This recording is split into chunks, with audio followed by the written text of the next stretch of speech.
Extrait du livre MK, Abus rituels et contrôle mental Alexandre Le Breton.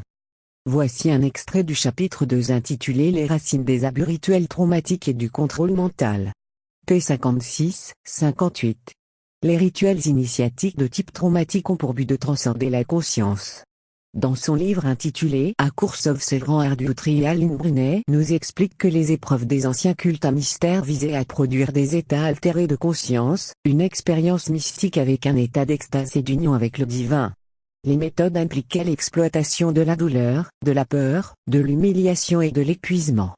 Ces techniques semblent avoir émergé dans les cultures guerrières, où lors de l'exposition à la violence extrême et à la peur de la mort imminente, un guerrier pouvait expérimenter cet état de béatitude avec un sentiment d'immortalité. Cette relation entre le sentiment de terreur et la sensation de vivre une expérience sublime est devenue un des thèmes clés de l'illumination philosophique. Immanuel Kant et Edmund Burke sont deux francs-maçons qui ont étudié ce sujet. Kant a déclaré que l'expérience du sublime, induite à travers la sensation d'être submergé par la terreur, est une situation dans laquelle l'individu ne parvient plus à saisir ce qui se déroule. D'une manière similaire, Burke a déclaré que la terreur avait la capacité d'entraîner des réactions qui mettent l'individu dans un état particulier, cet état d'esprit dans lequel tout est suspendu, produisant ainsi l'effet du sublime à son plus haut niveau. Pour rendre les choses terrifiantes, dit-il, l'obscurité semble généralement être nécessaire dans l'initiation druidique. Les candidats sont enfermés dans des grottes, ils doivent ramper dans de longs tunnels ou bien sont enfermés dans des coffres ou des cercueils pendant plusieurs jours pour en ressortir nés de nouveau. Ces pratiques initiatiques étaient connues comme le feu mystique, et la sortie de ces épreuves de torture était parfois exprimée avec le terme de flamboiement de lumière comme le Notros Nicol. Les magiciens druides plongeaient ou cuisaient l'enfant dans le feu mystique, un euphémisme signifiant qu'à l'époque pré-chrétienne, l'enfant était parfois soumis à ces épreuves initiatiques.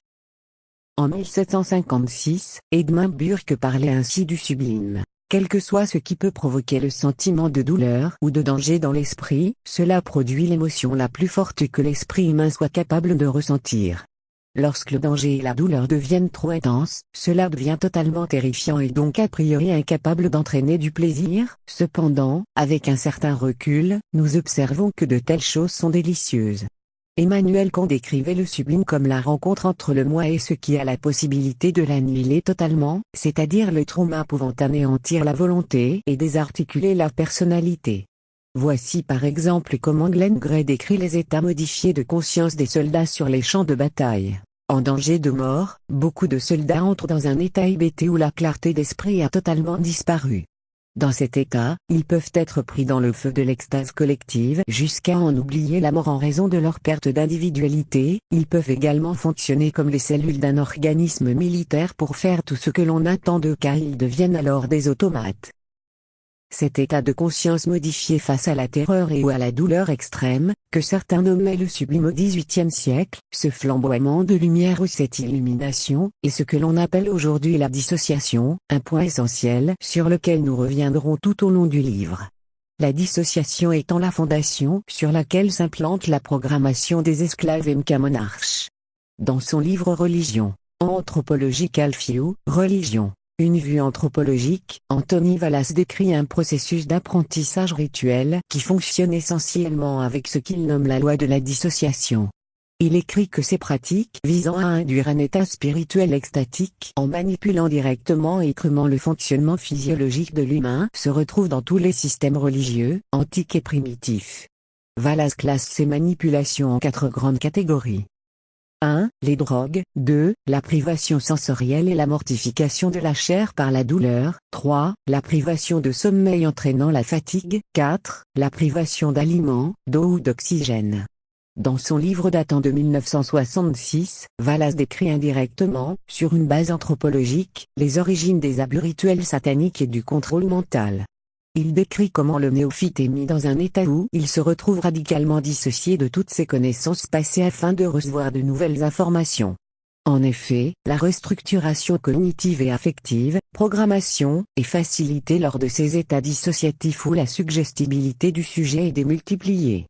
Wallace écrit. L'efficacité de ces procédures pour induire des changements physiologiques a même été démontrée dans un cadre non religieux, notamment dans des expérimentations cliniques sur les effets de la privation sensorielle et les diverses techniques de lavage de cerveau ou de réforme de la pensée. Il s'agit entre autres du programme MK Ultra qui sera exposé dans le prochain chapitre.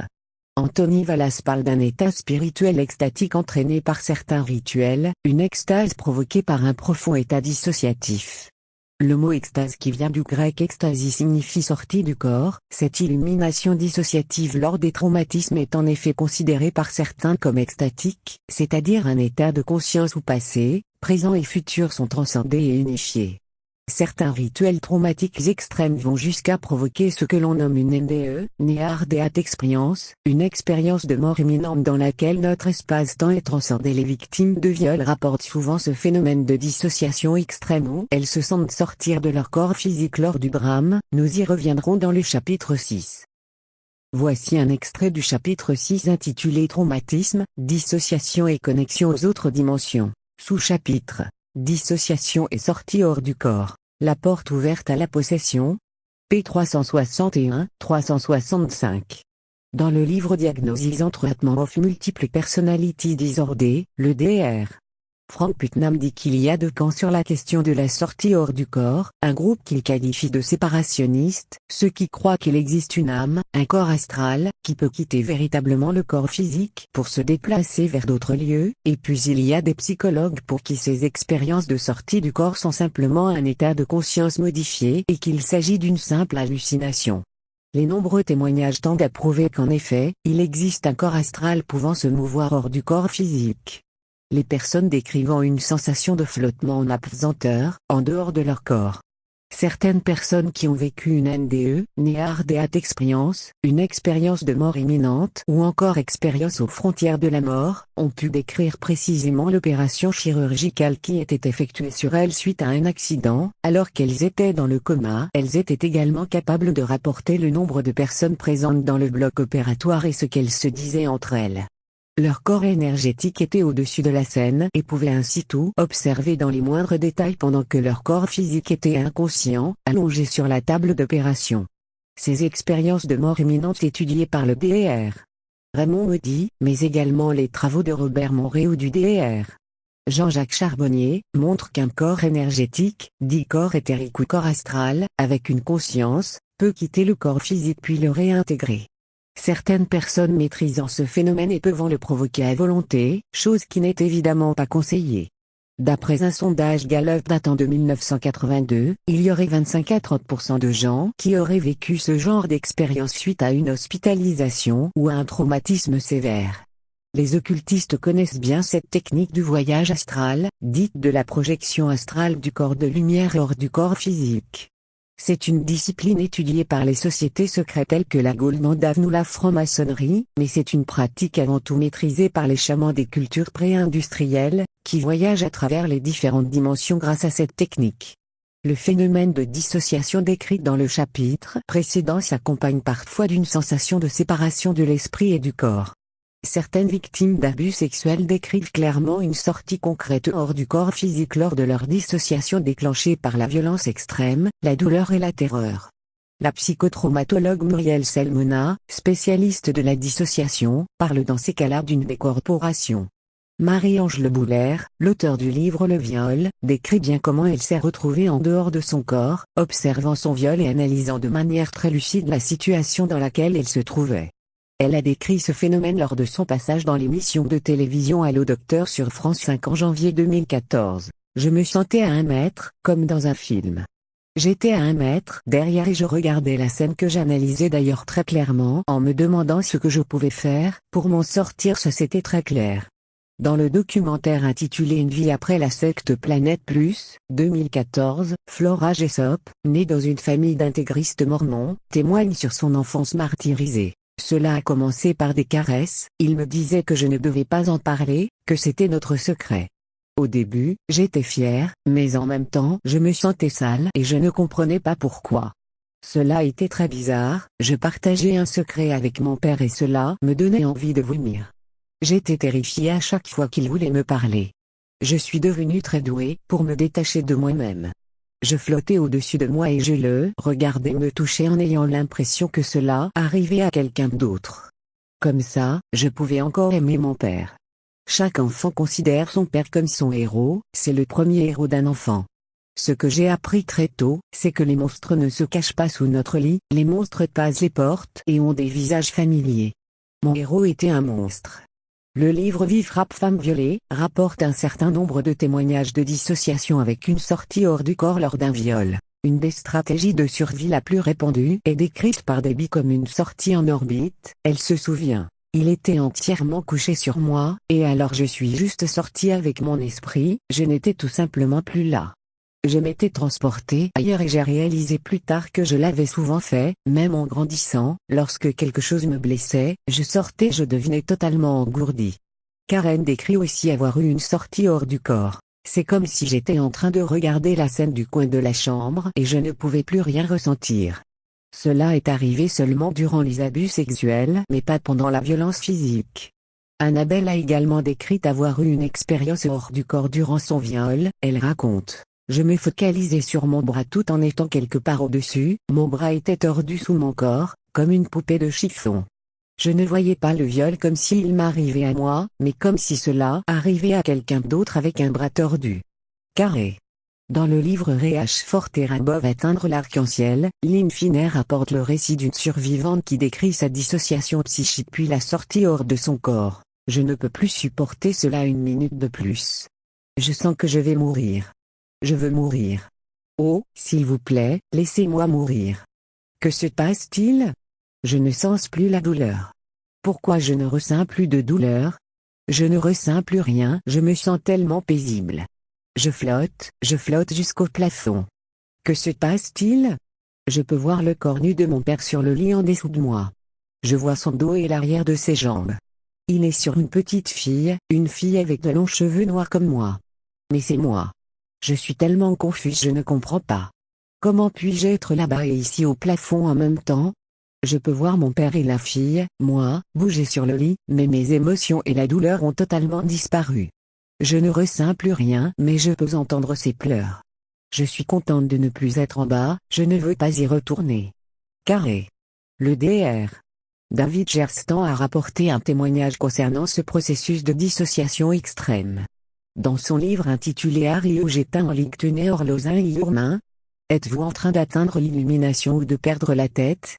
Il écrit, Amanda a été victime d'abus physiques et psychologiques et aussi d'abus sexuels. Son père, un alcoolique, a commencé à la violer lorsqu'elle avait 8 ans, et cela a continué pendant 6 ans. Un frère plus âgé abusait d'elle également. Amanda a appris à faire face à l'agonie en quittant son corps. Dans la psychiatrie traditionnelle, nous pourrions dire qu'elle se dissociait. La question à laquelle la psychiatrie ne répond pas est où s'en va la conscience lorsqu'elle se dissocie? Je crois que ce que nous appelons la dissociation doit souvent être une expérience de sortie hors du corps. La conscience d'Amanda se dissociait, ou se séparait de son corps physique. Son esprit et sa conscience quittaient temporairement les limites de son corps physique. Ainsi, Amanda n'expérimentait plus personnellement les ravages émotionnels et physiques. En fait, elle a appris à quitter son corps à volonté et elle se retrouvait souvent dans des états de béatitude extatique alors qu'elle était sortie de son corps. J'ai depuis interrogé des douzaines d'autres personnes qui ont été victimes d'abus extrêmes, et plus de la moitié d'entre elles ont rapporté qu'elles avaient quitté leur corps durant les violences. Carré. Les rituels traumatiques extrêmes servent à provoquer cette illumination, la transcendance du corps physique par le biais du phénomène dissociatif. Le cœur de la perversion satanique consiste à arracher l'âme de la victime pour vampiriser son énergie et contrôler son esprit. Ce ne sont pas les rituels en eux-mêmes qui comptent vraiment mais plutôt leurs effets à des niveaux qui dépassent le monde matériel. Certains énergéticiens expliquent qu'un choc ou un traumatisme, surtout en début de vie, va déverrouiller le corps astral qui pourra donc se détacher du corps physique. Et il est un moment décrit ainsi ce phénomène. Les personnes qui ont subi un choc et un traumatisme, surtout dans leur petite enfance, ont leur corps astral qui sort au-dessus de leur tête. Le corps astral déverrouillé ressemble à un ballon coloré flottant autour de la tête. Un clairvoyant peut le voir et savoir ainsi que vous êtes déraciné, déconnecté, en raison de cet événement. La raison pour laquelle le corps astral veut s'échapper est qu'il est notre carte mère pour toutes nos émotions et nos sentiments. Lors de l'attaque, lorsqu'une personne est profondément blessée et traumatisée, le corps astral va sortir par la partie supérieure de notre tête, chakra de la couronne. Il ne veut tout simplement pas vivre cette douleur et cette souffrance, il fuit l'angoisse, le chagrin ou l'agonie. S'il se déverrouille et se détache pour sortir, alors vous sentirez moins ces émotions traumatiques. Les gens qui vivent cela signalent également une sensation d'engourdissement et de paralysie. C'est un autre signe que le corps astral est déverrouillé et sorti. Sous la violence extrême, le corps astral se déverrouille et s'échappe. Est-ce aussi simple que cela? Qu'advient-il lorsque cela se produit? Nous nous sentons déconnectés de la violence et du traumatisme, il n'y a plus ou beaucoup moins d'émotions. De nombreuses personnes disant avoir flotté au-dessus de la scène de violence, avec un détachement total et sans aucune émotion. Elles décrivent cela comme si elles regardaient un film en couleur, mais sans qu'il n'y ait aucun lien émotionnel avec la scène. Au fil du temps, le corps astral apprend comment s'échapper au lieu de rester dans le corps physique et de ressentir les puissantes émotions liées à la violence, au trauma et au stress post-traumatique. Il peut ainsi rester déverrouillé à la suite d'un événement ou d'une série d'événements. Toute personne qui a eu une enfance traumatique ou très perturbée peut avoir eu son corps astral déverrouillé afin d'échapper à la douleur émotionnelle continuelle. Carré. Il semblerait que le phénomène neurochimique qui provoque la dissociation avec une anesthésie physique autant qu'émotionnelle soit donc lié avec ce détachement du corps astral où la victime voit la scène de l'extérieur et ne ressent plus aucune émotion. Ainsi donc, des parties énergétiques de notre corps peuvent s'en détacher pour évoluer sur d'autres plans. Comme nous allons le voir plus loin, il peut s'agir de simples fragments d'âme qui se déchirent lors des traumatismes. Dans les cas de TDI, on parle de fractionnement de personnalité, mais il s'agit en réalité de l'éclatement énergétique d'âme tout unifié que forme l'humain à sa naissance. Il est intéressant de noter que les Indiens Quechua du Pérou utilisent le mot susto, qui signifie la peur, pour parler de ce phénomène de sortie hors du corps qu'ils nomment la perte de l'âme ou de fragment d'âme. Pour eux, cette perte de l'âme se nomme la maladie de Susto. La maladie de la peur dans son livre El mito del Janio Susto de la Medicina Indigena del Perú, le Dr. Frederico Salirosa rapporte que les Indiens Quechua croient que l'âme, ou peut-être une partie d'elle, peut quitter le corps, spontanément ou en étant forcée de le faire. La maladie de Susto peut arriver de deux manières. Soit par une grande frayeur, comme par exemple le tonnerre, la vue d'un taureau qui charge ou d'un serpent, etc., soit d'une manière malveillante ne nécessitant pas de frayeur. Carré. Que penser des exemples donnés ci-dessus comme la peur du tonnerre, d'un taureau ou d'un serpent qui peuvent déclencher un fractionnement de l'âme, en comparaison avec les abus rituels sataniques,